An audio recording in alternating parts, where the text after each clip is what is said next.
like to welcome everybody out to the Northeastern Region RAC. It is September the 5th, 2024. This meeting is being held in person at the Northeastern Region office, and it's being streamed live on YouTube. This public forum allows you to express your opinions, ideas on wildlife management in our state. This RAC considers your feedback on the proposals before us today and reports them to the Wildlife Board. Wildlife Board, not the RAC, is charged with setting the wildlife policy for our state. Wildlife management is complex. Sometimes it's emotionally charged. We all have ideas and opinions about what is best for Utah's wildlife. It's why we're here today, and that's a good thing. We encourage those who want to express their opinion today at today's meeting to fill out one of the comment cards. And we expect those in attendance to respect the people who speak, especially those who hold views that don't align with their own. Respectful behavior helps facilitate efficient meetings where RAC members can listen, digest, and address concerns, ideas, and proposals being presented for consideration. Disrespectful behavior includes booing, yelling, cheering, or laughing while someone is speaking. You can also help maintain a respectful space by referring to people by name instead of descriptors of their physical characteristics, demeanor, or gender. If this behavior occurs, the RAC chair will remind attendees to be respectful. If the behavior continues, the applicable individual or individuals will be asked to leave.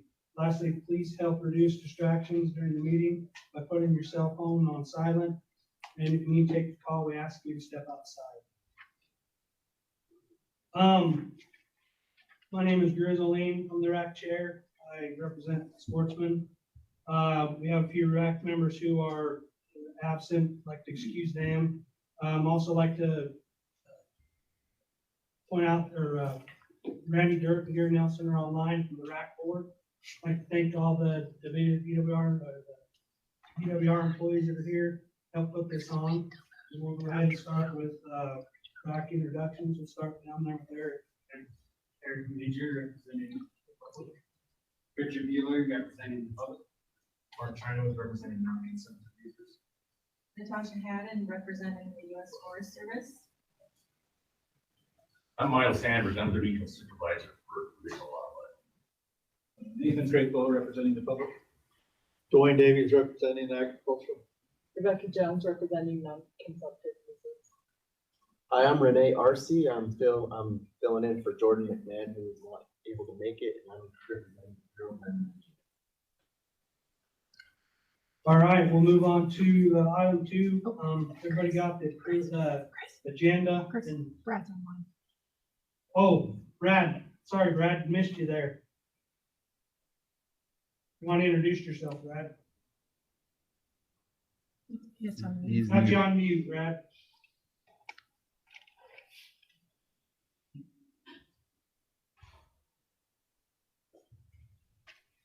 Still on mute, Brad.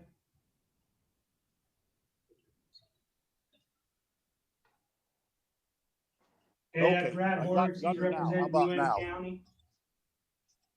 UNT County Commission. Thank you. Sorry about that. Yeah, still can't hear you, Brad.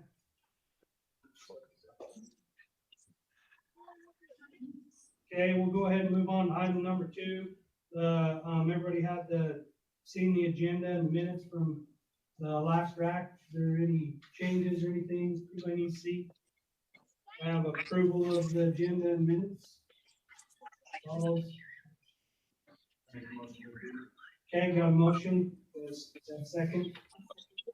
All those in favor, we'll just do a vote of hands on it.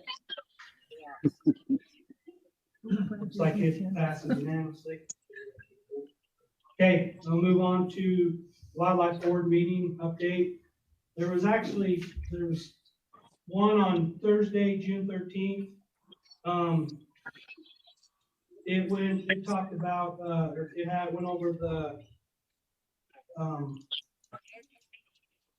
legislative statute update was the first one.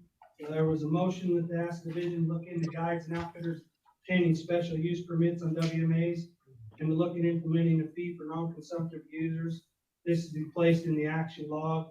The next motion was to move to ask the division to look into a track fee increase for non-residents for 2024. That was also placed in the action log. Then there was a CWMU recommendation committee. There was a motion to move, that they asked the division form a CWMU recommendations committee to review the rule. I read the wrong one. Looked like it was another one. Because it said bring back.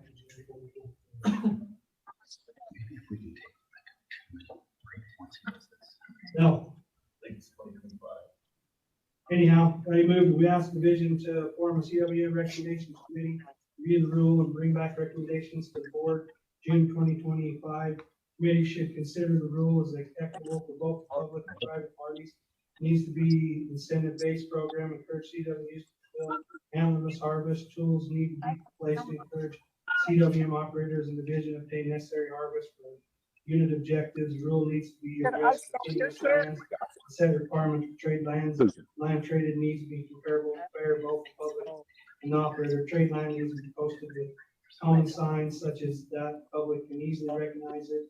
As such, if public tags increase or decrease, the CWMU tags be the same. This should be placed in the action log. The next one is on the use of barrels, baiting stations. We asked the division to work with the federal land agencies to address any concerns that they may have the use of barrels on the landscape. This be placed in the action log and be addressed during the January 2025 board meeting. The next one was on the shed antler gathering committee to reconvene to recommend shed antler gathering season dates for residents and match with non-resident dates. The division should report back with the new recommendations committee during the 2024 RAC and 2025 wildlife board meetings. That's also placed in action log. And then last one motion was we asked the division to create a list of destination water body throughout the state. This list will determine which fishery management plans represented statewide, which may be presented at the local RAC and placed in action. Then there was also another board meeting on, it was last month, and it basically, they only had one item on that one. It was on the Kimberly CWMU, went through the process. They were the ones that was denied to have a CWMU for help. They went through the appeal process, and this was the last one where they went and had lawyers come and talk about it. Their lawyers both present. Anyhow, the board decided to vote no and to stick with their original motion to not grant the Kimberly CWMU an LCWMU. And this was based on the 10,000 continuous acres that there are some CWMUs that were elk that are less than 10,000, but they're closer to 7,000 or 8,000, and the Kimberly was 5,000. So that's why they made the decision not to grant. Okay, we will go ahead and move on So to. we need to take a quick break because they can't hear us. There's an audio issue. So we're going to take a quick 2-minute break. All right, take a quick 2-minute break.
Okay, we're welcoming you back to the Northeastern Region RAC. We will turn it over to the regional update. Miles with regional update.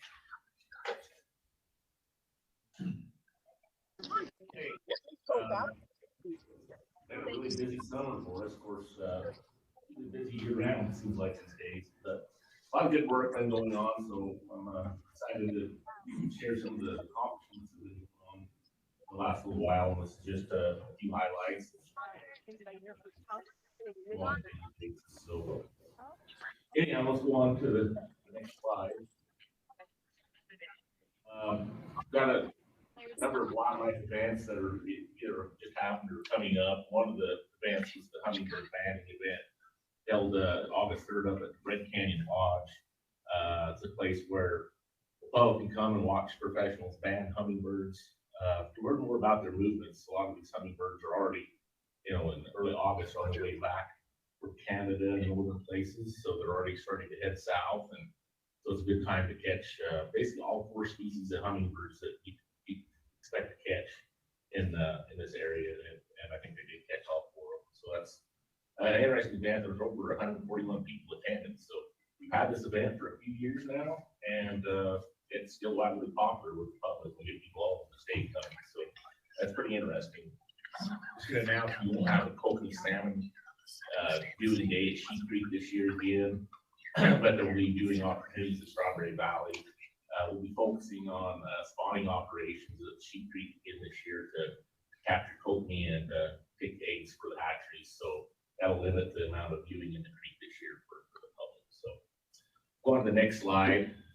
A couple more events that we're excited about is the Wild Game Cooking Clinic coming up actually tomorrow.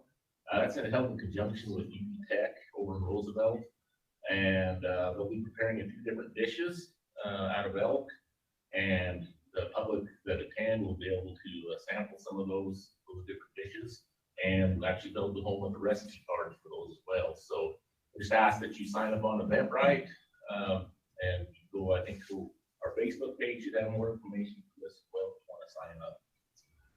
The next thing coming up on September 28th is the annual Wind Basin Youth Pheasant Hunt. It's another event that we put on in conjunction with Wildlife Conservation Foundation, and it's designed for youth to be able to go and hunt pheasants. That'll be held over at the Pleasant Valley Hunting Reserve. There'll be a number of different people volunteering as guides with bird dogs and different things like that. So opportunity to teach youth about hunting pheasants and hunting and different things like that. So another good event. Again, set up on Eventbrite, or you can contact Anthony Christensen at 435-828-0008 for either of those events. These are our wildlife recreation events specialists. Aquatics, they've been really busy this year. Most notably, just doing a lot of Colorado River cutthroat trout work. They completed the phase 3 Old Creek road treatment up in the Hyenas. Logistically, it's really tough to do some of those treatments up in the Hyenas, but this is our 3rd phase, and we're ready to actually start moving fish back into that stream. Just last week, we finished the phase 2 of the South Fork Sheep Creek road treatment. That project was pretty successful. Likely we'll have to do just a minor portion of that for a phase 3 next year, but excited to have that done. And then also a lot of cutthroat surveys going on in different areas on Fourth Fork and the Middle Fork, Sheep Creek, Reeder Creek, and other places as well. Also been stalking cutthroat in previous treatment areas, and we'll be stalking additional cutthroat in the upcoming weeks, especially in some of these really remote areas like Old Wheat Creek. We'll be using helicopters to do that with a new stalking apparatus that we were able to obtain. So a lot of work going on in the cutthroat world. Just to give you some perspective on the map on the left, this map is kind of both north slope streams that we've been working on. The green color right in the center is the South Fork Sheep Creek that was just completed, and everything else has been treated before. So it's exciting to have the north slope. What we had planned to do is basically done.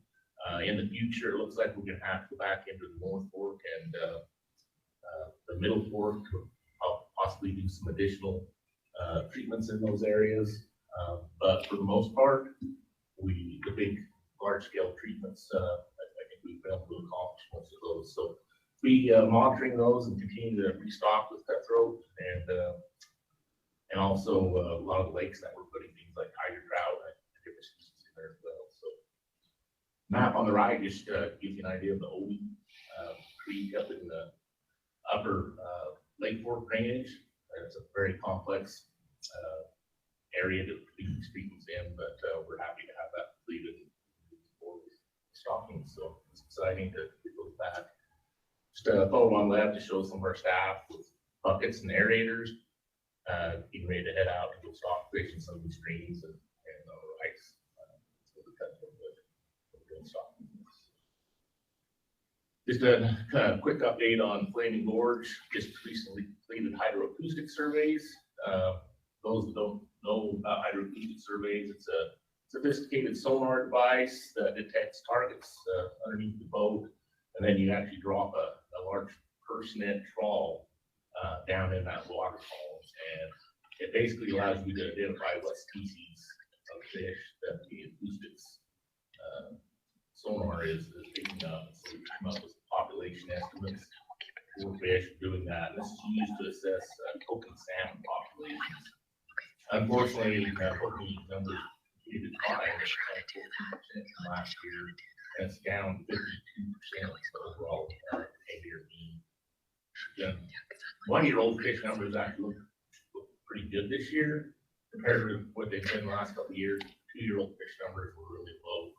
And that spawning event probably a couple of years ago, and with the low lake levels and different things like that were probably maybe part of the contributors to that issue as well.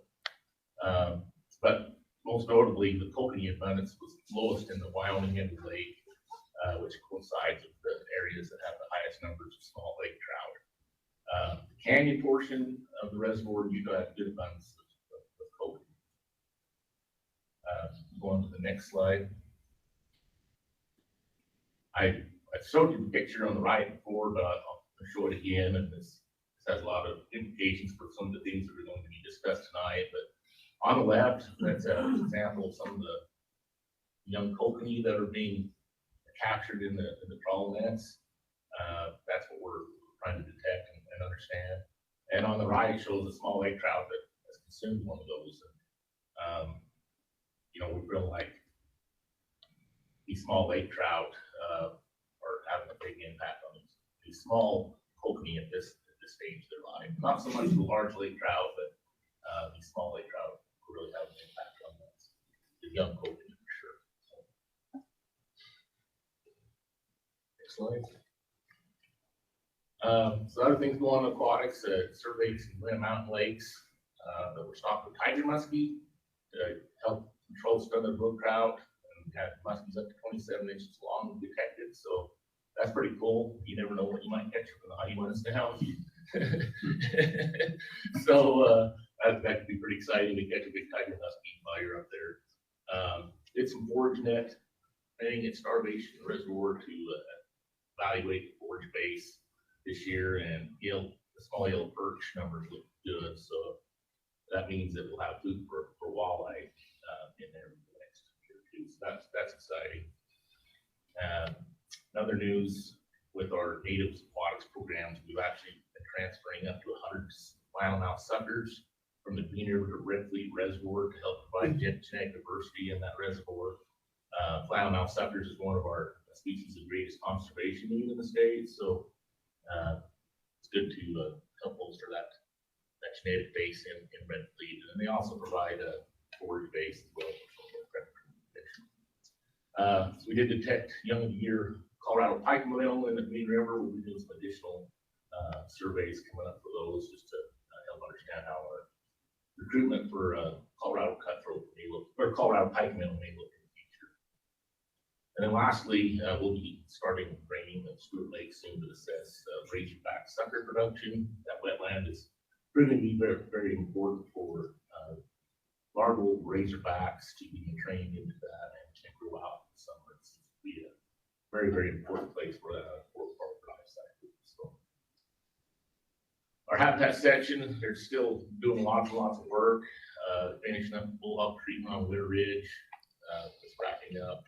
And working with the Forest Service on the Vernal Municipal Watersheds fuels reduction project. That's creating a fuel break around the Red Cloud Loop Road and the Uenas, and that'll help prevent for catastrophic fires and provide fuel breaks in the future for that as well. What's great is the monsoon pattern we've been experiencing is providing for a good fall cleanup. We noticed that a couple of years ago. We had some really good fall rains, and the subsequent cleanup provided really high fat indexes on the deer we captured.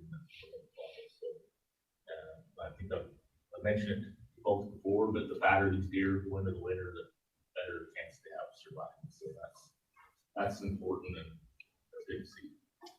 There's a really limited fire season in the Uinta Basin. There's really just the Spears Fire in Dade County, which is about 750 acres, that burned up in these conifer areas. And so with that, there's just very limited wildfire rehabilitation work that we're hopeful we'll have to work with the department on this year. So it'll be a pretty quiet year in that regard. Just lots of other habitat projects are being as well. And all good work that's being done. The wildlife section, folks spent a few days up in the high Uenas, surveying whitetail ptarmigan. They spent some time up in the Garfield Basin and using new protocols or different protocols that we've used in the past. Colorado, we actually had some of the Colorado experts join on the trip, and we actually found quite a few white-tailed ptarmigan. We found several broods in that area. The survey technique was definitely more effective than we've done in the past. Our staff left feeling like we have good numbers of ptarmigan in Uinta, probably more than we ever really realized. So that's exciting. I think there'll be some additional surveys and research done with other partners in the near future as well. This year was a year for bat work. We have a cycle every 2 years. We monitor different species of conservation, species of greatest conservation need, and this year was year to evaluate bats.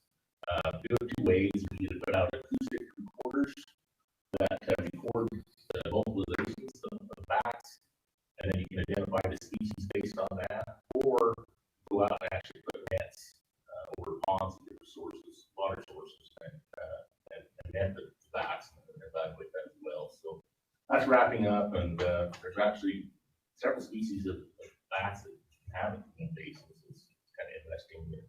It's this type of animal we don't know, a lot of people don't know much about. It's so cryptic, but it's interesting what we know about it.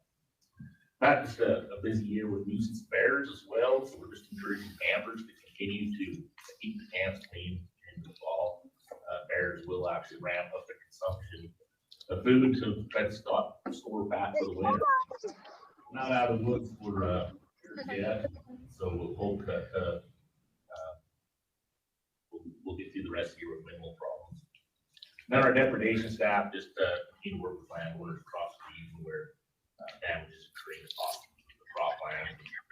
And in some areas we do have elk like live down in ag lands, and those are kind of areas we're focused on to try to help with these problems. And this is this last picture just shows one final mount went in the red fleet. Some of them can be pretty large fish, so they're interesting species. But it's good to work on some of our species that are less high profile, but certainly needs the conservation effort of choice sports as well. So that's it for me, unless anybody has any questions. All right, we will move on to Strawberry Reservoir, response to illegal introduction of walleye. And I think Trina was gonna have this. Yes, I'll be covering for Alan tonight. I'm happy to answer any questions. My name is Trina Hedrick. I'm the cold water sport fishing coordinator for the Division of Wildlife. Did you want me to give a? I don't know if anybody, maybe give a small one. And so last December, we had a report that we are treating a serious of a illegal introduction of one walleye caught at Strawberry Reservoir. So we definitely did a press release and just let everyone know we are aware, we are dealing with it, and we are going to address it And the way we addressed it at this point, or to date, is just by looking for more, because, you hope there's only one, and that's it, but you can never be sure. So we allocated some funding to eDNA sampling, and Alan talked about that on his presentation. A lot of netting. Happy to report that they did not observe any anglers, who are a big help to us, and we continue to ask, if you see anything funny in Strawberry Reservoir, if you catch anything that's not supposed to be there, let us know. There's signs up around the reservoir too with the contact information. So definitely let us know, continue to let us know, and we have not had any reports. So we are hopeful, but we are also using it as an opportunity to take a broader look statewide of how we deal with and address illegal introductions in the long run, try to maintain or gain some consistency, I guess, in how we do response to these, and just develop like a strategic approach. So we'll be working on that over the next year or two. So I'm sure that you'll hear an update from us, just informational from either Craig or I when that is finally developed. It's unfortunately something that happens a lot more often than we'd like it to, which would be zero. We would like it to happen never. So just to clarify that. Is there any questions from the RAC? Okay, any questions from the public? Okay, since I don't know, was there any electronic on this one? There was a couple people, one person strongly disagreed and one strongly. So it's split. I think it was just two people though, so. We didn't have any public comment cards, so I guess we'll move on to the next item. We'll move on to the 2025 fishing recommendations and R657-13 rule amendments. Yeah, I just have a few, just a 3 to 4 minute little blurb that might answer some of the questions that you might have about our process. So just wanted to go through that real quick, and then I'll be happy to answer any questions you might have. So regulations are a critical tool used by the division as part of our adaptive fisheries management approach. We propose regulations that are intended to help us achieve statewide and water body specific management objectives, and to help us maintain angler satisfaction in the face of ever increasing management challenges. Regulation proposals typically start years in advance within the regions with collection of gill netting or electrofishing data, analysis of that data. So we're looking at catch rates, like frequencies, proportional stock densities, evaluating whether all of those metrics do they show that we're meeting our goals and objectives for that water body, and if not, well, we probably need to do something about it. We also try to perform creel surveys on our more popular water bodies, at least once every 10 years. They're pretty labor resource intensive, so it's difficult to get to them sooner than that. These provide data from the anglers, but mainly objective data rather than opinion data like we get from the online surveys, which is the information that we presented in the presentation that hopefully you were able to see. We typically discuss the results of our objective surveys with the angling public during management team or even informal stakeholder meetings to help us develop the regulation proposals. And once developed, those proposals are then put forward for assessment of public support via a survey emailed to over 25,000 licensed anglers. And that was the percent support that you saw in the presentation that comes from that public, that online angler survey. So that percentage, just talking about support or not supporting, is actually, that's the culmination, or those regulation proposals, the culmination of many years of data collection leading up to those proposals. So we do sometimes receive requests from anglers for regulations, and we have a few of those tonight that are a result of that. The bonus brook trout, limit removal, some of the spearfishing changes, and then 6 lines through the ice at Causey, porcupine, and pelican. However, the actual implementation of those, specifically the location, right? Where does it make sense to implement this? That is then run by the biologists, and biologists provide feedback on where it makes the most sense to implement. So even if an angler makes a request, we do a biological review of that information. So in summary, regulations start with biological data, an analysis of the right prescription to meet our goals, and then are vetted through the angler survey as a final measure to ensure that we're not completely off base. So just some information about the online surveys. In an attempt to ensure that surveys provide an unbiased assessment of regulation proposals from the angling community, We distribute surveys to randomly selected license holders. In addition, we distribute the surveys to various groups proportional to their representation among licensed Utah anglers. So for example, 15% of licensed anglers in Utah are female, so 15% of the surveys were sent to female anglers. So although the vast majority of anglers will not be surveyed in any given year as part of a random representative sampling effort, responses are needed from only a small portion of Utah's licensed anglers for our results to be statistically valid. With 3,000 plus anglers responding to the survey this year, our results far exceed the minimum sample size required to have a valid survey result. Further, having a response rate of 15%, which far exceeds the needed response rate, helps us head off issues with the response bias, which we're always concerned about.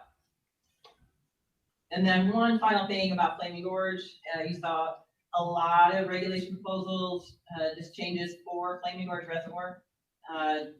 The reason for all of that, it's been a long, long road, and we're really excited to be to this point. The main reason we do any of our fisheries management actions, including regulations, is to provide Utah's anglers with the most satisfying fishing experience possible.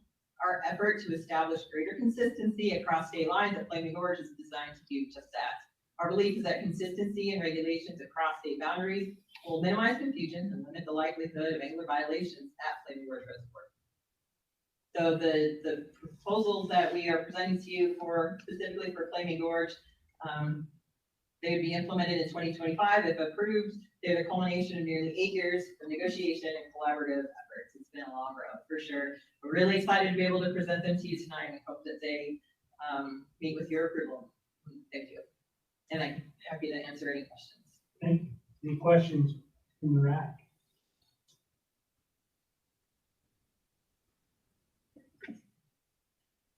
I have one question myself. It's actually just was over the Causey and was a Barney Lake artificial fly lure where that was the Manning Meadow? Yeah, Manning Meadow.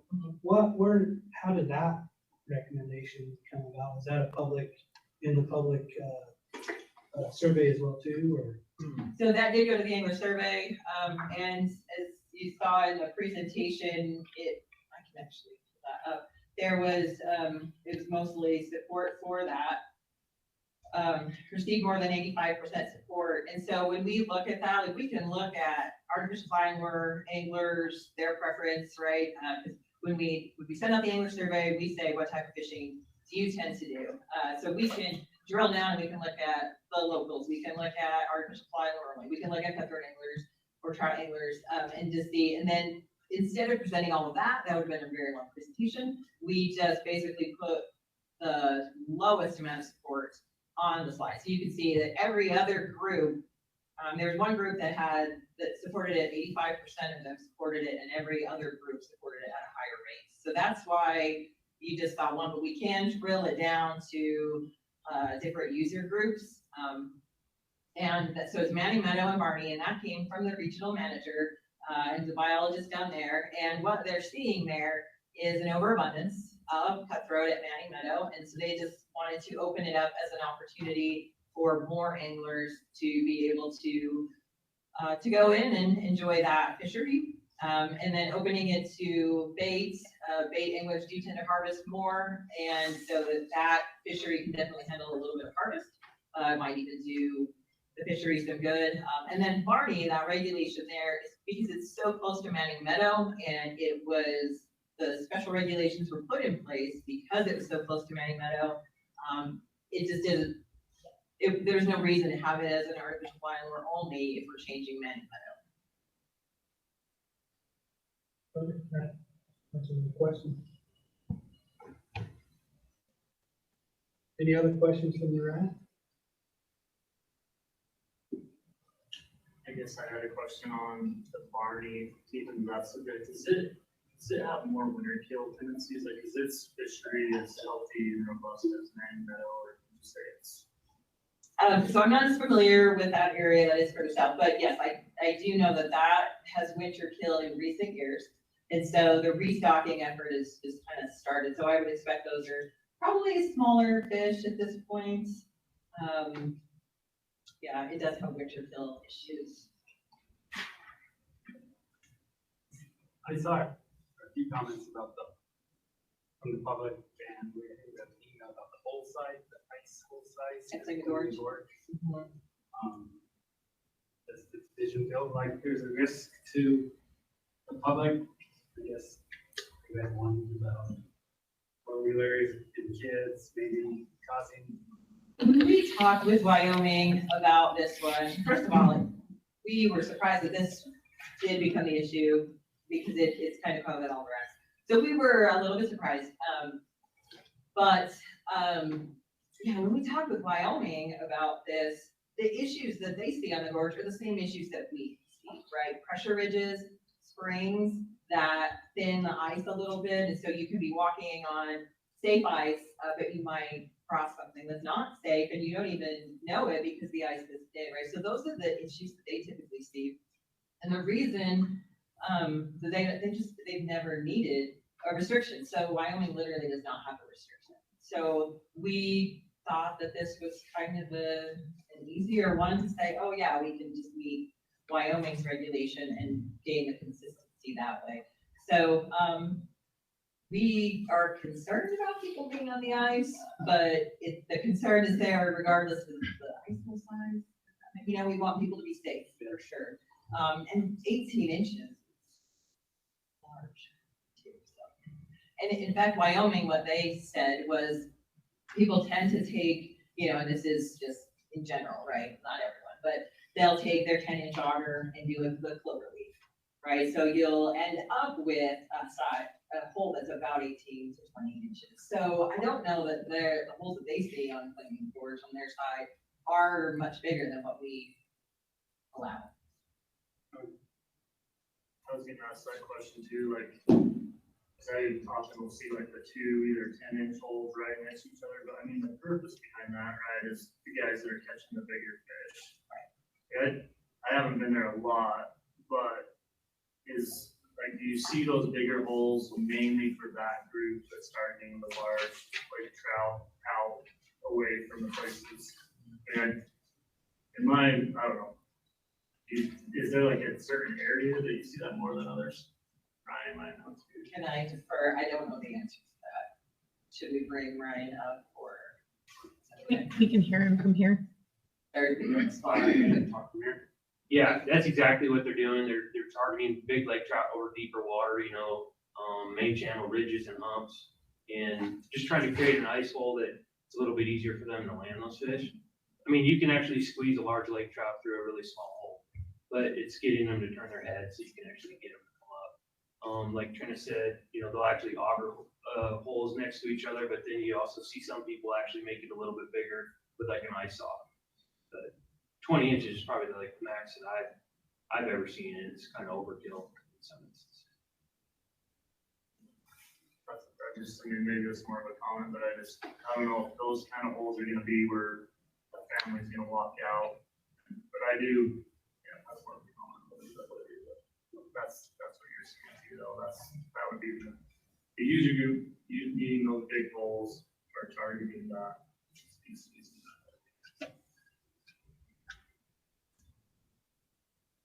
I had one other question from reading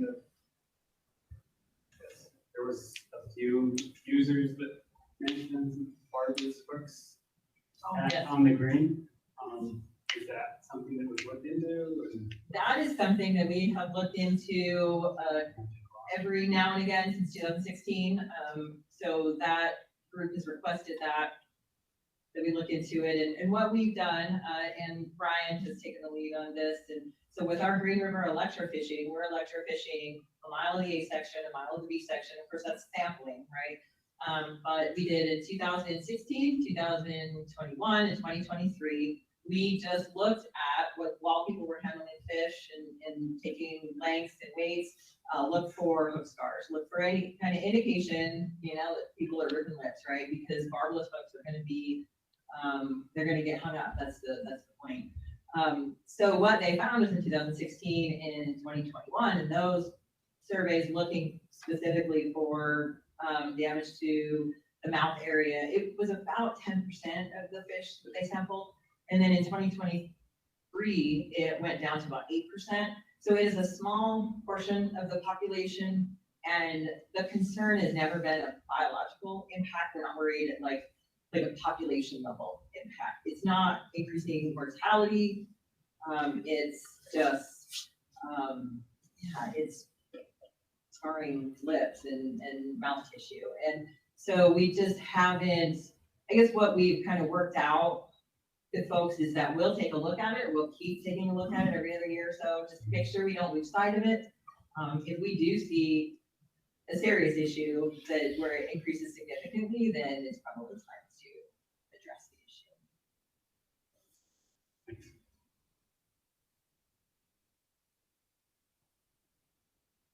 Any other questions? Okay, we'll move on to any questions from the public. Okay, don't think we had any, or go ahead and I'll summarize the Trump comment. Okay, online comments, that's quite a few people leave feedback. 33% of respondents strongly agreed with the division's recommendations. 6.7% somewhat agreed. 20% were neutral. 27% strongly disagreed, and 13% somewhat disagreed.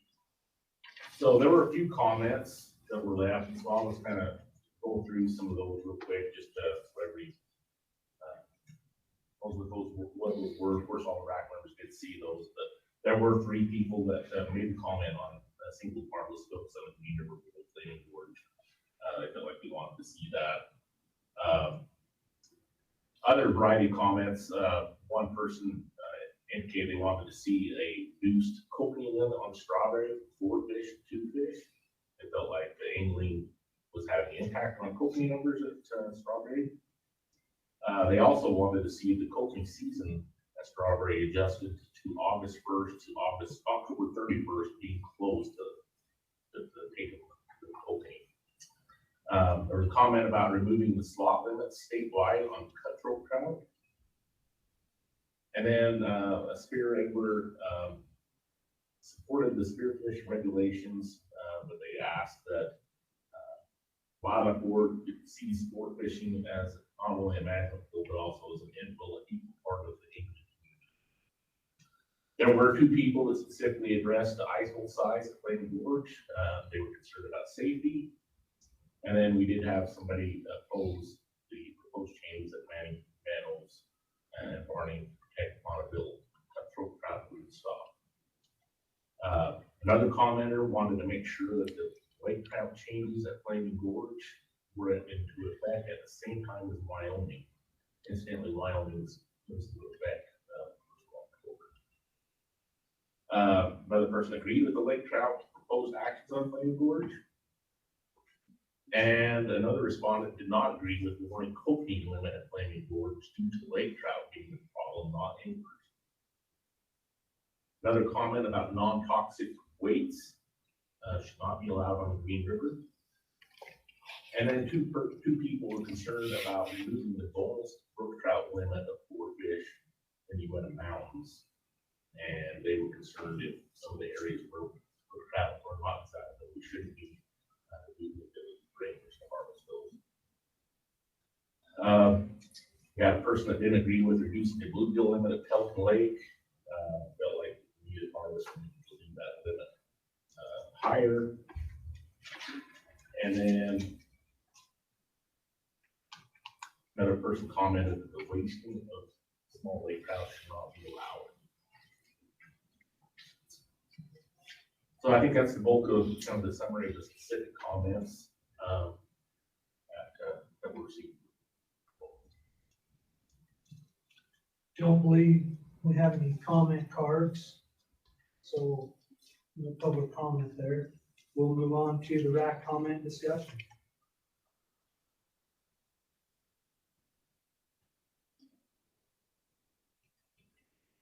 I guess I had a comment I was kind of alluding to. I could totally see a couple kids and my own kids that go out to Flaming Gorge, and that would be like heart-wrenching to see someone go down. But I also feel like, from what I understand, it's probably, there's so many other places and reasons that you go through the ice. And as long as these holes are not like all over the place in areas that a lot of people travel, I think it'd be pretty low possibility.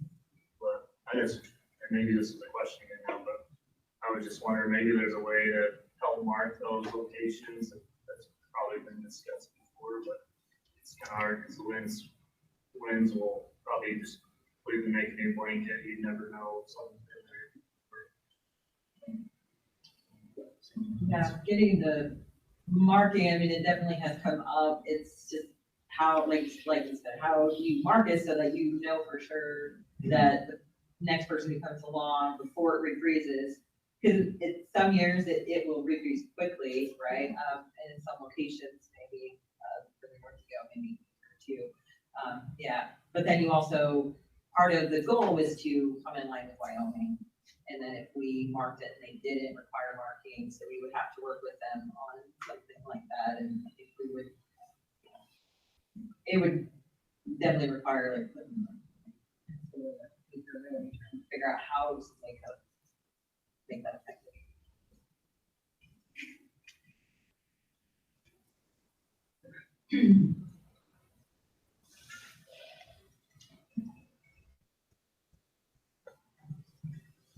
I have a comment. I just wanna, I think it's great that, you guys are working with Wyoming on Gorge on that to keep regulations set similar on both sides, and that just give kudos to Ryan and those guys that are working so hard to, increase the fish up there in the gorge and do the work that they do. I know they put a lot of work into it. I think they do a good job of it. So, talked to a lot of guys, several guys from Wyoming, and they have the same comments and things, and some of the regulations that are proposed here, what they'd love to see too as well. So I think it's, there's some good recommendations in there. So.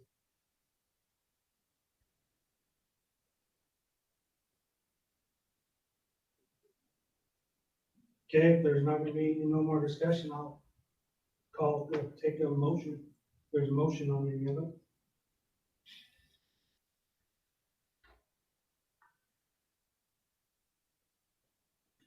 Motion to accept the division's proposal as presented. Okay, we have a motion to accept the division's proposal as presented for the whole proposal here on fishing regulations. Do I have a second? And then maybe I'm still thinking on the Manning Meadows that taking or allowing the bait. I know I guess I kind of look at the locals down on the southern side, but that's in their area. I think they had a lot of discussion. I had someone Southern region actually made a motion to keep the regulations the same at Manning and Barney, and it passed unanimously. I believe it was increase the harvest limit to 4. Yeah, harvest limit was 4, to keep the artificial flies going. So that's something to do. How do I do that properly? Does that sound good? You would take it to Yeah, I guess. Okay. I think all the other regions tackle them separately. Right? So That might be Maybe easier. keep it separate. they would do like Manning Meadow, and if you want to include Barney, it'd be Manning Meadow and Barney, and then I won't plant any other seeds. Okay, so let's set the division's proposal divisions except for, we'll take out the Manny and Barney section and tackle that next. Okay. So the motion is to accept the recommendation as presented by the division, except for the Manning Meadows, or Manning Meadow and Barney Lake. We will do those separate, except for those two. Do I have a second? I'll second A second? Okay, we'll Can you just, say their name when they do it so they can hear? oh, okay. Natasha had made the first proposal. Mark Chenoweth was the second. So we will, we'll just do a vote of hands. If all those in favor, raise your hand. Aye. Okay, that's passed unanimously. So, okay, we'll move to the motion there, Cat, that, Manny Meadows and Barney Lake. I guess the motion there to read it. Support the increase in limit, but keep the artificial flies in the reserve. Okay, we have a motion made by Eric Bagers to accept the 4 fish limit increase, but remove or keep to keep the artificial flies and lures, but to allow the 4 trout limit. Get that right? Okay. And why was the southern unit? Speak up when you guys talk, because they can't hear you. So from what I understand, I'll take a stab, maybe correct me, but, what I talked to one of the locals is it's one of the rootstock area, and then it's been that way for a long time, and like, they just enjoy having it that way. Is there anything Yeah, else? so, they like having the artificial fly and lure, special regulations. I think the southern region, I wanna say they have 4 of those. There's 33 artificial fly and lure regulation water bodies statewide. So, you know, when you look at the grand scheme of things, you know, that's your cup of tea. You probably don't wanna lose that. But I think it's important to remember that they can still fish there. It's just open it up to folks who want to use bait. So. One of the other things was like they want to watch the RAC, they said that they feel like they're not heard, so that's why they felt like they wanted it more as well too, to leave it as that as one of the reasons. Just kind of teasing them, like, maybe they better start keeping fish or else we'll pay it. Yeah. Take them home.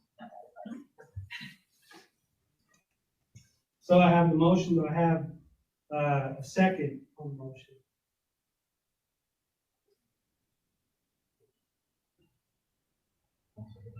Got a second, Nate Crinkle. Okay, thank you. Say the name. Second of the motion. Okay, all those in favor of the motion? Raise your hands.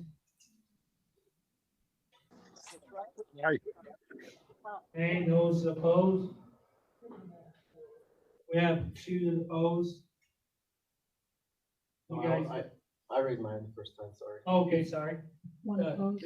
2 opposed. Do you have one state why you opposed? or- Just like to open up the fishery for wider use of boats. Okay, okay. So the motion passes then. So we will move on. I think that covers all that one. We will move on to item number 7, evaluation of real property interests. And I think Chelsea Duke was gonna comment on that one.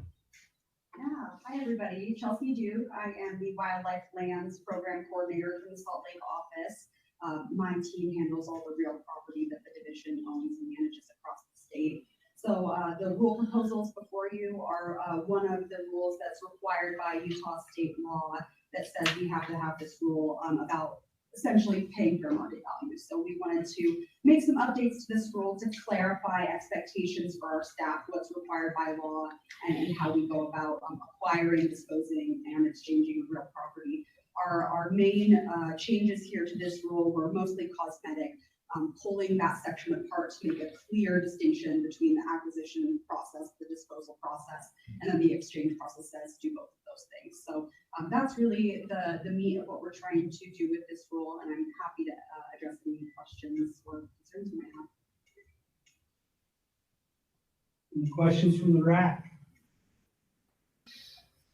I have a question. So how much property do the RAC or not the Division Wildlife go after every day? Is it a large amount? So we don't. Large exchange, or do they go after a lot of land?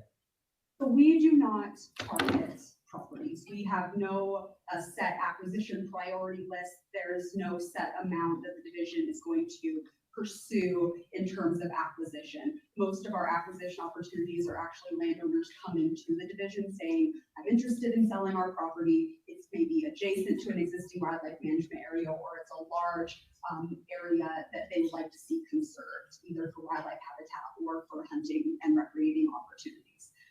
So we will entertain those. We will look at proposals. We will discuss that with our regional office to decide if that's going to be an acquisition that we go for. I have been the lands coordinator for about 6 years, and total, we have done 16 acquisitions in that time. Most of them are rather small, within, 2 acres to about 50 acres. And then we have had a few larger acquisitions, such as the Cinnamon Creek Wildlife Management Area, which was they changed their name, Trust Lands Administration property that we got at auction. So there's no set amount of property that we say we want to acquire this much land per year. It's more opportunistic than that. Does that answer your question? Yeah, I know just up the river from where I live there in Duchesne, Young Living, all that ground went for Fish and Game. And it was one of the largest donations or whatever was happened there. It was kind of a hush-hush thing, the way I understood it. But what I understood, it was for tax purposes it was more of a donation. And it was huge. What I understood, it was the largest donation of ground Fish and Game had received in years. Do you know anything about that? Do you know when this would have been? It would have been 6, 8 years ago. That Young Living situation, they had actually donated easement to the Nature Conservancy. So, Yeah, it wasn't for Division Wildlife. Thanks, Lance. Yeah, sorry, I thought. No, just wanted to make sure we got. Yeah, that that's answered the for- situation on that. Okay, so the Nature Conservancy, they didn't use that conservation easement? They did. But it was huge. I mean, it takes in the whole river bottom from basically Utah and First County. It's miles and miles, thousands of acres. That's interesting. Thank you for clearing that up on us. Any other questions from the RAC? Okay, we'll move on to any questions from the public.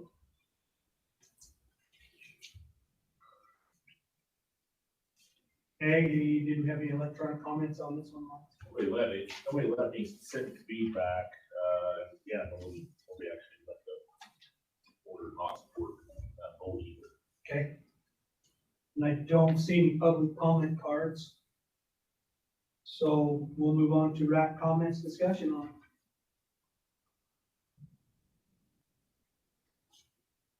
Thanks for going around and making the rounds. Absolutely. Okay, if there's no comments, discussion, I'll take a motion on it. Say your name when you do it. What's that? Say your name when you do it.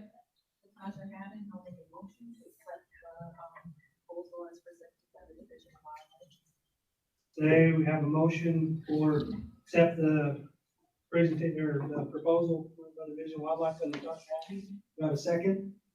Dwayne Davies, I'll make 7. Any second, all those in favor, raise your hand. Any opposed?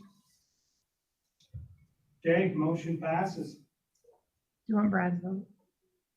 Brad, did you have a chance to vote there?